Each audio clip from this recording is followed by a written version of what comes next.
And that is of transition, when things turn in its opposite, by critical mass. Yes. Such becomes a portal for a third probability. It can take you outside time and space. I think Dagas is the natural border of the solar system. Ah.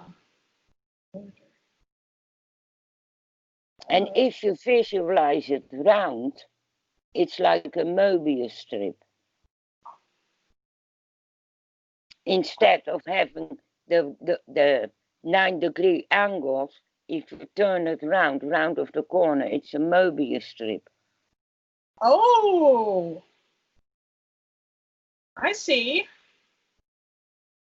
Ah. Okay, I've got that down. Ooh. Guys, the way we look at runes, we see a static picture. But you can sense the moving, like Yera, you can feel the move, either forward or backward. Those runes are not static energy. That is what we perceive them of, because we are in 3-dimensional prison. We're all doing time here. But you see what I mean? Yes, I do. Everything what steps down from the higher plane through the 9 worlds all the way down end up in hard solid form on this plane. But see. The energies of the runes are moving, whether they're moving front, back, left, center. They're not moving in our dimensional sense of the word. They're moving outside our dimensional perception. Ah. And the sigils we have are the receivers and the transmitters we use to channel and pass on that energy. And the evidence for that is what you did at work. What little, tiny little bit I thought had an effect on somebody you're working with. I've never even... That is the energy beyond the static picture. Ah. Wow. Wow. That's great. Okay. Now, on to the last homework assignment you gave me last week was to write the names of people I know, family members, friends, the runes, and kind of back them up with the my rune knowledge and the mythology. And I tried not to look at your book too much for these. So first I have my late father. I knew him very well. He went by Jack. So we have Yera, Ansus, and Kenas, and another Kenas. That's it. No, you don't use double, ever. Okay, no doubles. Yera, Ansus, and Kenas. Right. Yes. So. Yeah. With Yera, he did spend a lot of time learning and earning success with acquired property. And Ansus, Odin, the Allfather, he was very good at telling stories. And he had a lot of wisdom. He was a doctor. Yeah, I was going to say, because of Kenas, has she got anything to do? Incidentally, Kenas also often has to do with surgery. Oh! Yes. Because he was an oncologist. Yeah, so and then also a hematologist, so treat people with, cancer and blood diseases. But yeah, that's interesting that you pull up surgery, because he did he did do a lot of, when he was getting his doctorate, he was doing his residency. He worked in, what do you call it? The L&D in assisting births. Oh. Yeah. And this was back in, I think, like early 60s. Oh. Yeah. So I'm sure he probably did surgeries, but he never talked about it. And I think he was a little squeamish around blood anyway, so. No, but it's not surgery. Knowledge. Kenas is the rune of understanding and knowledge. And what knowledge is more essential than medical knowledge? Yeah. Kenas is associated with disease from the Icelandic rune bone. Ulcers. Say ulcers, tumors, what's the difference? Would an Icelander have known the difference? Yeah. So Kenas is the surgical tool what burns and cuts it all out. Ah. Yeah, because I started doing a couple of rune readings for my coworkers. Yes. And, it's kind of funny. I let them grab the rune out of the bag, just a single rune, and it affected their energy throughout the day. So one of my coworkers, who's a friend of mine, fabulous. Yeah, that's fabulous. Yeah, she picked Urus, and usually she does have a little bit of a temper, but her temper came out even more afterwards. Oh. Yeah. Oh, that is nice. You're switching on other people. Yeah.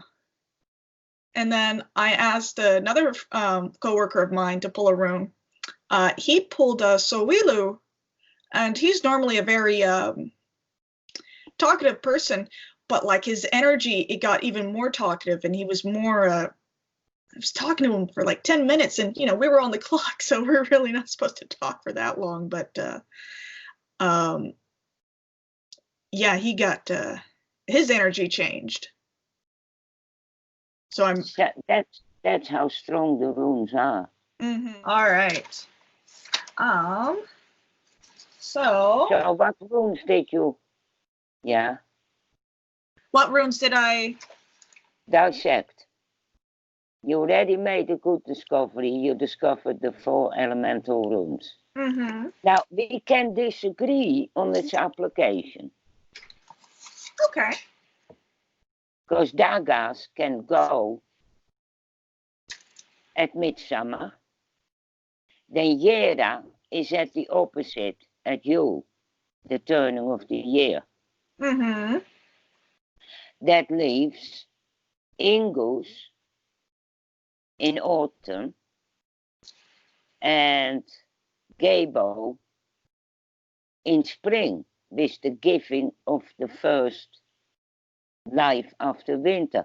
Try to construct models using those 4 runes for each of the 4 quarters and see what association you make up, because this is how you build up a memory bank. It's not about one is right or one is wrong. The whole exercise is learn to think runically. And the best way. Then I want you to look at Yera. And then I want you to look at Ingus. Put them next to each other. Okay. Yes.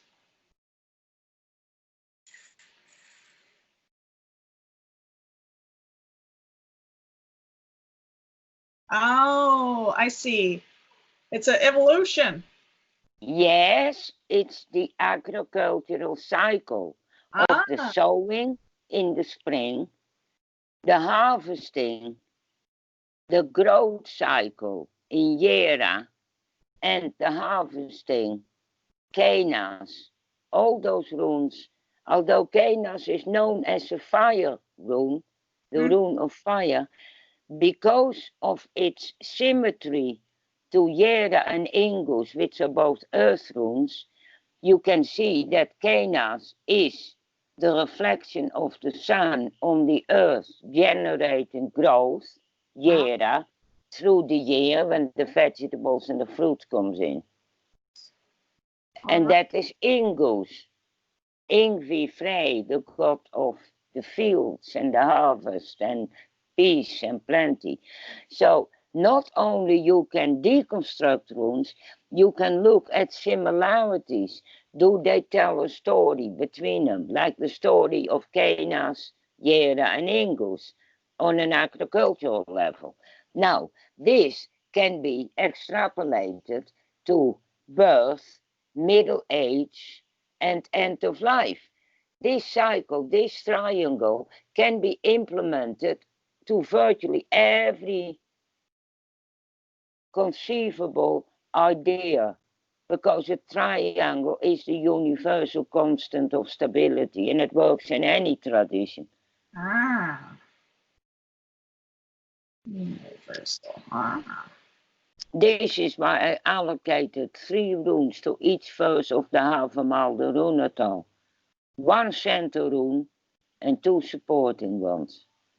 And they can be changed according to the nature of the working. You see, so you work runes with runes. Then you look at what have Veer and Urog in common.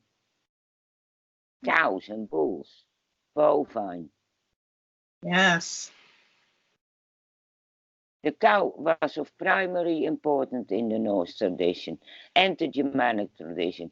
So important that the chariot or the ship of the goddess Nertus was dragged along by 2 cows. Not horses, not goats, not cats, cows. Ah, yes, I see. And this kind of mythological connection will explain a rune here and there, or a rune will explain a mythological connection. They are 2 sides of the same coin. One is the text, the other is the music, if you like. Okay. They work in synergy. Ah, synergy. Okay, related. Related? Okay. Yes. Oh boy. All right. That's a lot of good information. Yes, I'm getting really good at this. Of course. Yes, and I mean through these teachings, and just the first lesson I had with you last week, I'm able to kind of like dissect which runes I don't connect with. And you said last week that my connection with other runes will bring connections with these runes. Yes. I've also made a list of runes I need to know better. Yes. Because I work with the runes and magic, and there's always the, Robert has clients that ask for spell work.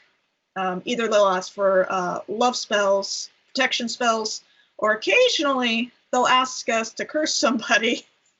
And there's a set of, sets of runes that I use for those, but then there's the rest of the Futhark that I just haven't used yet. And the runes I don't connect with yet. Yeah, but you still use them when you write your shopping list now, do you? Oh, yes, I do, yes. So they're writing in, piggybacking on the other runes. Look, I had a hell of a problem with Isa. If you look in my book, what I write about runes, Isa gets about half a page. Some of the photos are 9 pages. This is just the way it is. It's like people. Some you get on instantly, others are hard work. Okay, keep writing. They all have their individual energies. Yes, like Iwas and Iwars. Yes. Yes, I get confused on the pronunciation. Yes, I know. English and American does. I tried this for to give the sound correctly as we have it in Dutch and German, but it simply is not replicable. You know, in Holland, the Ewas rune is called Ewas, and the Ewas rune is called Ewas. Now you can't hear the difference, can you? No, I can't. No, but a Dutch or German or Dane would. They would. Oh, I see. Yes, this is something in the language what doesn't come across in English. Ah, I see. Okay. Well, maybe study some a little bit of German then, and try to get it. But also, hang on a moment. Mm-hmm. The Germanic tradition, West Germanic tradition, where I come from, and the North Germanic tradition, which is Scandinavia, they weren't all the same traditions. They had different futharks. They also had different pronunciations for runes. It's like a bit like Native American tribes.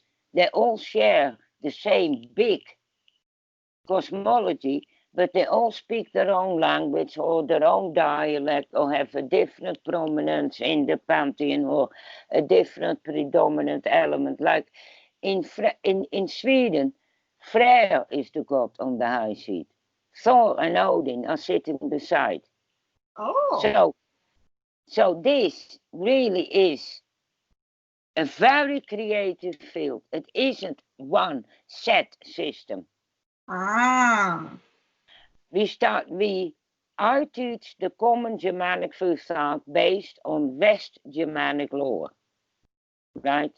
Yeah. Including, of course, the North Germanic lore, as in the Eddas and the Sagas.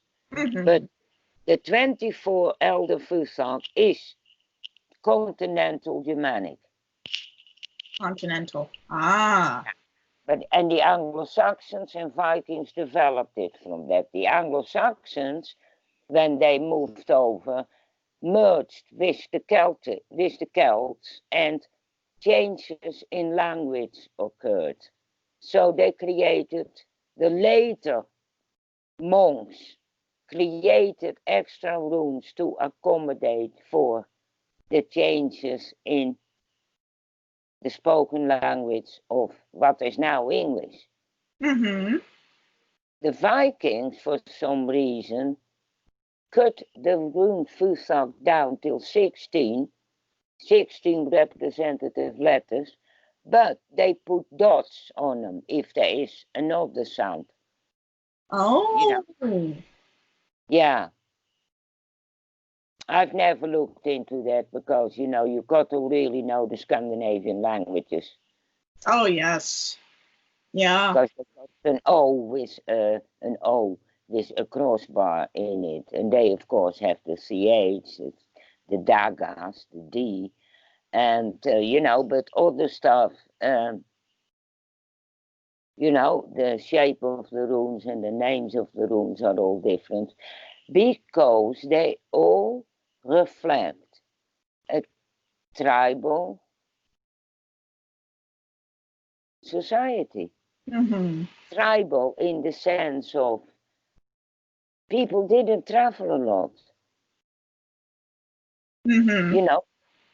Big cities or, ordinary people, they stayed at home the whole lives. So all their traditions are centered on the clan, the extended family. If you were a fishing village, your predominant god was Njord. Yes, that makes sense. Yeah. Yes. As I said, Sweden largely agricultural. Freya. Germany, Jew and Woden. Holland, Woden and Holda. The country is named after her. And England, again, England, Ingvi and Woden. Ah. That do with Odin's hunting aspect? with like in Germany? The wild hunt, de wilde jager, Wotan. Yes. Ah.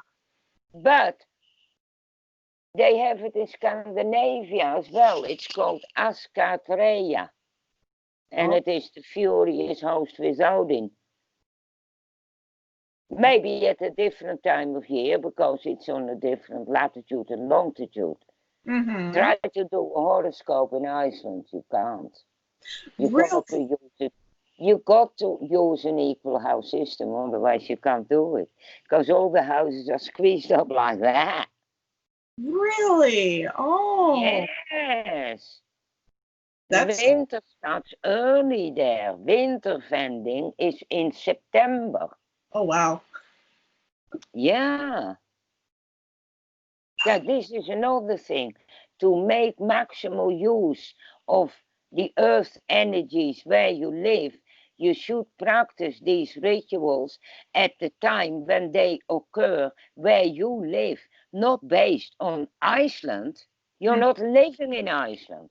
Your winter finding, I don't know where you are, but say Pennsylvania, would probably start somewhere around November. Mm-hmm. October, you see? Yeah. And this is the same in the old witchcraft. People didn't all celebrate Beltane at the 30th of April. No, they celebrated it when the hawthorn came out in their village. I see. Yeah. So there's a lot of hawthorn, cerisas. There's a lot of natural plants, animals, people, objects. Start listing them in 4 columns. Okay. In the runes. Animals, plants, humans, objects. And if you can think of another column, do that as well. Okay. I see. All right. And then just try to look around for natural correspondences. Like if you go for a walk, what tree do you see? Mm-hmm. Could that fit a rune? Ah, yes. What bird? Could that fit a rune? Or a god or a goddess? That way you're approaching it on an intellectual level, but also on an instinctive level by linking it in with nature. Ooh, okay. That sounds good. Yes. One will feed the other. Yes, definitely. Okay, yeah, that is good homework. We actually had which is unusual in our area of Western Washington State, a big thunderstorm last night. Oh. Yeah, so thoroughly so.